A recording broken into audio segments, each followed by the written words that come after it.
नमस्कार साथियों, आप सभी लोगों का रसल रघुवंशी की तरफ से सादर स्वागत, सादर अभिनंदन स्वीकार हो। हर रविवार की तरह इस रविवार भी मैं आप सामने उपस्थित हूँ एक विषय के साथ, एक विमर्श के साथ, एक चर्चा के साथ।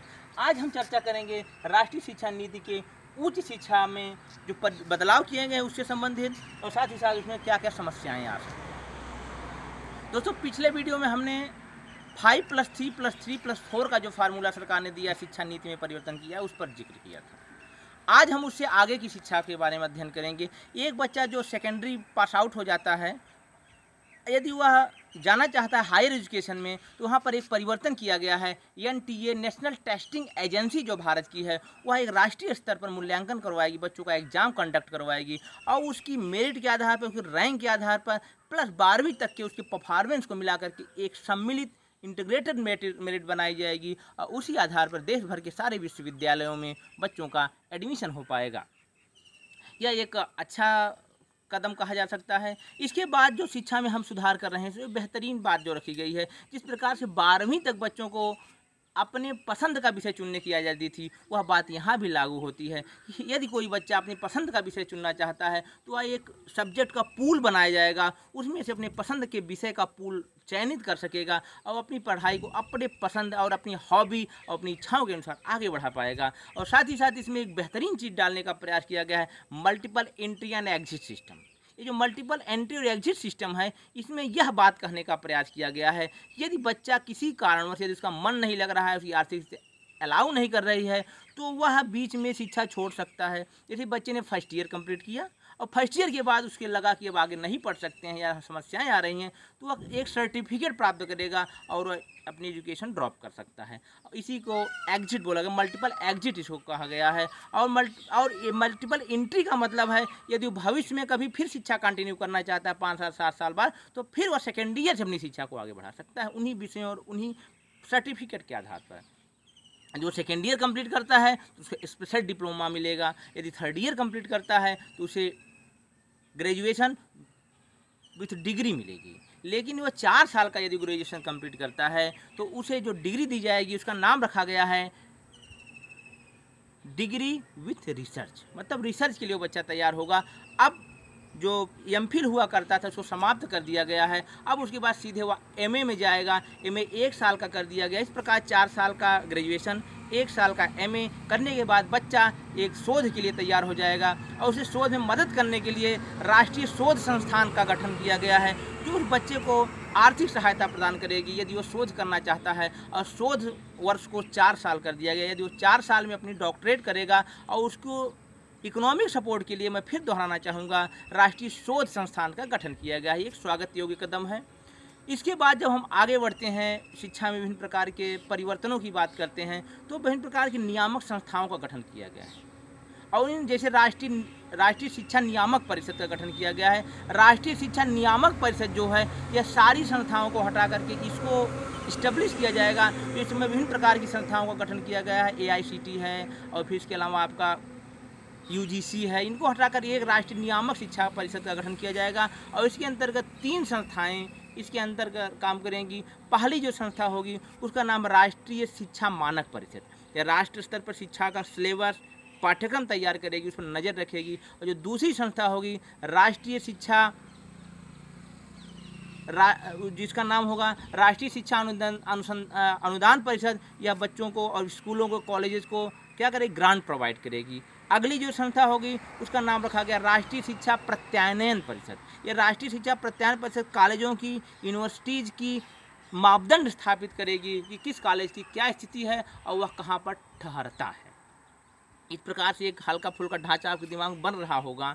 और इसके बाद यदि वह बच्चा, बहुभाषा पर बड़ा जोर दिया गया इस शिक्षा नीति में। जो राष्ट्रीय शिक्षा नीति 2020 आई है, इसमें बहुभाषा पर जोर दिया। विभिन्न प्रकार की भाषाओं को पढ़ने के लिए उसे अलग से व्यवस्था दी जाएगी, जिसके अंतर्गत उसे राष्ट्रीय भाषा अनुवाद एवं व्याख्या परिषद का गठन किया गया है। यह विभिन्न भाषाओं में अनुवाद और उनकी व्याख्या करने में मदद करेगी। जैसा कि मैंने बताया, प्राथमिक से लेकर के हायर एजुकेशन तक क्षेत्रीय भाषाओं और अंतर्राष्ट्रीय भाषाओं की शिक्षा परिषद में बहुत ज़्यादा जोर दिया गया है। इस नई शिक्षा नीति या राष्ट्रीय शिक्षा नीति में जोर दिया गया है और उसी के अंतर्गत संस्था का गठन किया गया है।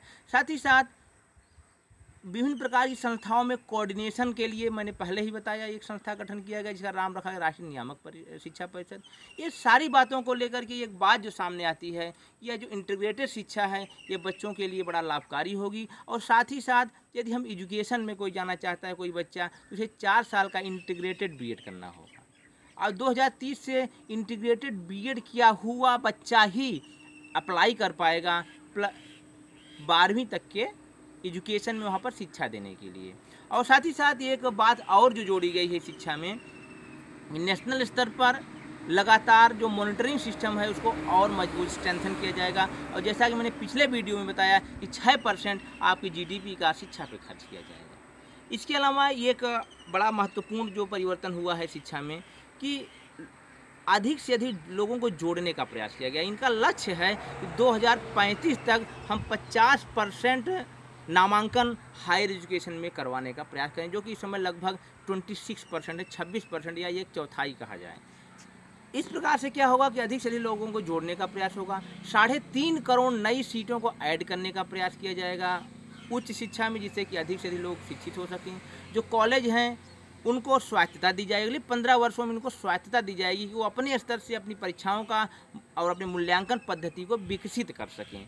तो ये ओवरऑल एक लब्बो-लुआब था हमारी राष्ट्रीय शिक्षा नीति का। ये तो उच्च शिक्षा रही। अब आइए इनकी कुछ समस्याओं पर बात करते हैं।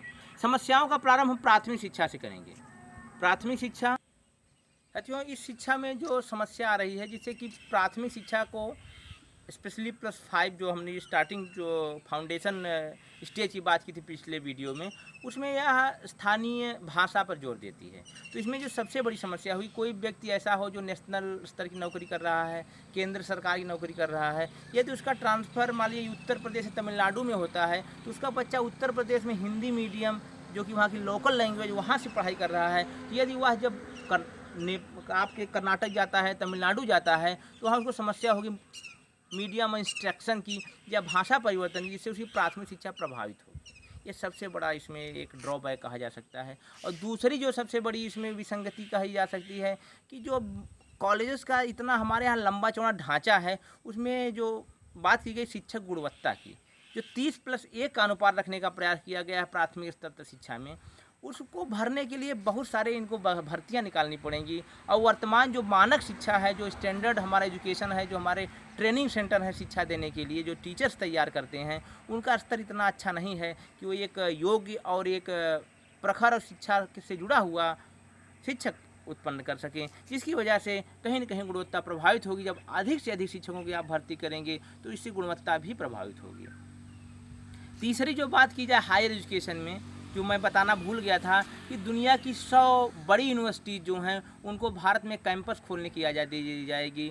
और इससे क्या होगा, शिक्षा में एक स्तरीकरण में अंतर आएगा कि आज भी जो हमारे यहाँ समस्या है कि गरीब परिवार का बच्चा साधारण कॉलेज में पढ़ेगा, और जो अच्छे परिवार के बच्चे हैं, जो हाईली फाइनेंशियली स्ट्रॉन्ग परिवार हैं, उनके बच्चे जो हैं वह उन यूनिवर्सिटीज़ के बड़े कॉलेजों में पढ़ेंगे जो भारत में भी ही होंगे। हालांकि उनके लिए अपने बच्चे को विदेश में भेज करके पढ़ाने से शिक्षा सस्ती हो जाएगी भारत में रख करके पढ़ाना, लेकिन ये सामान्य परिवार का बच्चा उस एजुकेशन को, उस फीस को अफोर्ड नहीं कर पाएगा। जैसा कि यही तर्क वर्तमान सरकार ने 2009 में दिया था, और इस प्रणाली को जब यूपीए सरकार लाना चाहती है उसको इन्होंने मुखर विरोध किया था कि बाहर के कॉलेज भारत में आएंगे तो नुकसान होगा। साथ ही साथ यहाँ पर जो नैतिक मूल्यों पर बल देने की बात की गई है, कॉन्स्टिट्यूशनल अवेयरनेस की बात की गई है, उसका कोई बेसिक आधारभूत मजबूत सपोर्ट की बात नहीं की गई है कि आखिर उनके मापदंड क्या होंगे। और जो अंतिम और सबसे महत्वपूर्ण समस्या जो मुझे नज़र आ रही है वह है कि भारत में जो शिक्षा है वह समवर्ती सूची में आती है, कॉन्करेंट लिस्ट में आती है 7वीं अनुसूची के अनुसार। तो जब शिक्षा एक समवर्ती सूची, तो उसका केंद्रीकरण नहीं किया जा सकता है। जिस प्रकार से इस शिक्षा नीति में बातें रखी गई हैं, संस्थाओं के गठन की बात की गई है, वह एक राष्ट्रीय शिक्षा या जो हमारी समवर्ती शिक्षा है, जो हमारे संविधान की मूल भावना है, उसको प्रभावित करेगी। केंद्र का जो हस्तक्षेप है वह शिक्षा में बढ़ेगा, और जिसका कहीं न कहीं जो राज्य हैं अपने स्तर से विरोध करेंगे। जैसा कि तमिलनाडु ने इसका विरोध किया, उन्होंने त्रिभाषा सूत्र की जो बात की गई है कि बच्चे को 2 स्थानीय भाषाएं या भारतीय भाषाएं और एक विदेशी भाषा पढ़ने की अनुमति होगी, उसका उन्होंने विरोध किया है। इस प्रकार से जो विभिन्न प्रदेश हैं वह अपने आप को, अपनी ऑटोनॉमी को जो शिक्षा में उन्हें दी गई है उसमें कमी होते हुए देखने पर उन्हें कष्ट होगा और इसका कहीं न कहीं विरोध होगा और लागू करने में यही सबसे बड़ी बाधा उत्पन्न हो सकती है।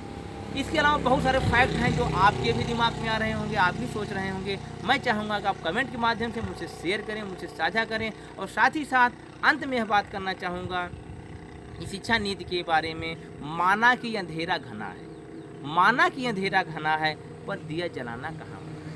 आज जो देश की शिक्षा की स्थिति है वाकई बड़ी जर्जर है।